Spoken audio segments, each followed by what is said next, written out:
I think Andrew Neil sums the Washington mess up rather best. I'm going to read some of what he's written. By far the most interesting revelation from this omnishambles is the visceral anti-Europeanism of the most senior people in Trump's government. J.D. Vance argues against attacking the Houthis because it only helps Europe, whose trade depends much more on the Suez Canal than America's. I fully share your loathing of European freeloading, writes Defence Secretary Pete Hegseth. It's pathetic. They end up agreeing to send the bill for the Houthi attacks to Europe, wondering how to respond if Europe refuses to pay. None of these great brains mentions that the Houthis are Iranian proxies, which is why the US is attacking them, not to help Europe as part of its putting pressure on Iran strategy. If Europe has yet to realize the North Atlantic Alliance is over, it should now, after reading these exchanges. Trump's advisor, he goes on, Mike Waltz, added, by mistake one assumes, a US journalist, anti-Trump no less, to the Signal messaging group. It's sort of pathetic, really, and I think Andrew Neil is right in saying that the most unintentionally revealing moment in the recent US foreign policy is now revealed by this leak, this extraordinary intelligence leak that lays bare not only operational recklessness, but also the brewing ideological fault lines in the Trump administration. At its core is the hamster, J.D. Vance, the vice president, whose disdain for Europe, cloaked as strategic prudence, is part of a wider, dangerous Europhobia that threatens to unravel the transatlantic alliance. I don't know why he was ever invited to speak to the thing the other day in Europe, but I certainly would never, if I had any options, I certainly would never invite him to step foot on the continent again. Let's begin with the incident itself in the spectacular blunder. I've already covered it, but these several Trump officials, Pete Hegseth, Vance, Marco Rubio, Tulsi Gabbard, using the encrypted app Signal to coordinate military action against the Houthis in Yemen. And they also, by mistake, added in Jeffrey Goldberg, the editor of The Atlantic, to their war council. And Goldberg watched in real time as these high-ranking officials, ranking I think is the operative word, messaged precise strike details and also engaged in some sort of banter.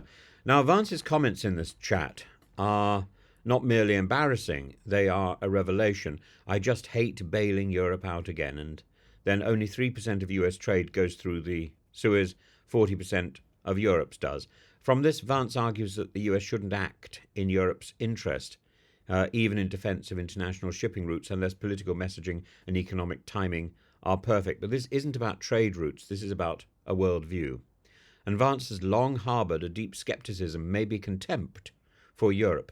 At the Munich Security Conference, he lambasted European leaders for being out of step with their electorate. On Fox News, he mocked NATO allies as random countries that haven't fought a war in 30 or 40 years. An ahistorical jibe, considering that the UK and France were shoulder to shoulder with the US in Iraq and Afghanistan. What we're witnessing is not a mere policy disagreement. This is an ideological rupture by twits who don't really know what they're talking about. Vance and Trump. And Trump, transactional as ever, may see Europe as a delinquent client, but Vance's hostility is cultural and existential, and he is next in line for the presidency. He sees Europe as a decadent, declining continent, morally unserious, economically parasitic, and no longer aligned with what he calls core American values.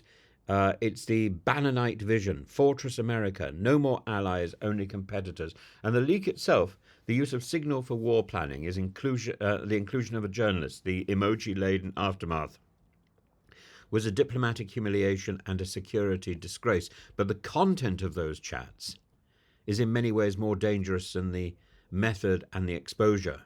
Vance and others openly strategized about how to coerce Europe into paying for protection. Stephen Miller, ever Machiavellian, sealed the debate by greenlighting the strike while vowing that Europe and Egypt would soon be informed what was expected in return. This is a protectionist racket.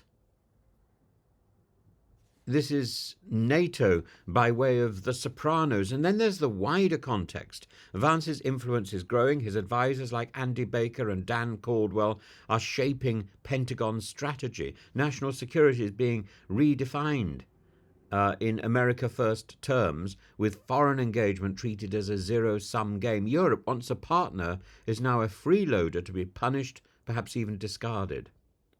Indeed, the administration now entertain alternatives to Europe altogether. Trump's envoy Steve Witkoff mused to Tucker Carlson, the puppet who went to see Putin, that the Gulf states could replace Europe. Carlson, never one to mince words, replied, "Europe is dying."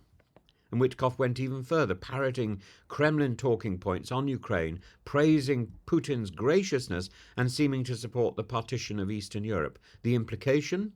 A realignment of American sympathies away from NATO, away from Europe, towards authoritarian strongmen and transactional alliances. Vance may have momentarily hesitated in striking the Houthis, but it wasn't pacifism, it was calculation. He saw an opportunity to weaponize the operation against Europe, to frame it not as global leadership, but as another instance of bailing out an ungrateful ally. Even more ominously, reports suggest a high-level American delegation, including Vance's own family, will soon be travelling to Greenland, uninvited, unwanted, hinting at a new frontier in the administration's territorial ambition. Greenland is the new pawn. If Europe wasn't already on notice, it is now. J.D. Vance's foreign policy is not Trump light, it's Trump radicalized. And if the signal leak tells us anything, it's that this new American leadership is no longer content to disengage, it intends to disrupt, divide, and dominate. This is Vance on some sort of drug fest, buzzing round his gerbil wheel. Or hamster wheel. I forget whether he's a gerbil or a hamster. Who cares? He's something that I'm afraid should be caged.